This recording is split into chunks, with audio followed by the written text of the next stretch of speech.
ஒரு கிராமத்தில் மணி என்ற சிறுவன் இருந்தான். அவன் ரொம்ப சுறுசுறுப்பானவன். ஆனால் கொஞ்சம் அவசரக்காரன். ஒரு நாள் வயல்வெளியில் வழியாக வேகமாக ஓடிக்கொண்டிருந்தான் மணி.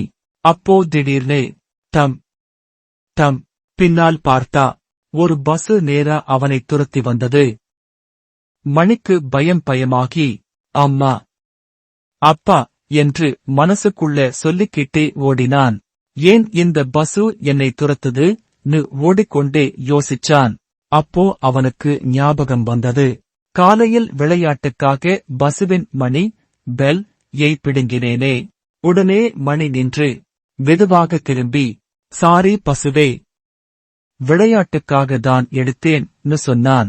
அவன் கையில் இருந்த மணியை பசுவிடம் கொடுத்தான். அவ்வளவுதான். பசு அமைதியா நின்றது. மணிக்கும் நிம்மதி வந்தது. அந்த நாளிலிருந்து மணி சொன்ன ஒரு விஷயம் இதுதான்: யாரையும் காரணமில்லாமல் தொந்தரவு செய்யக்கூடாது.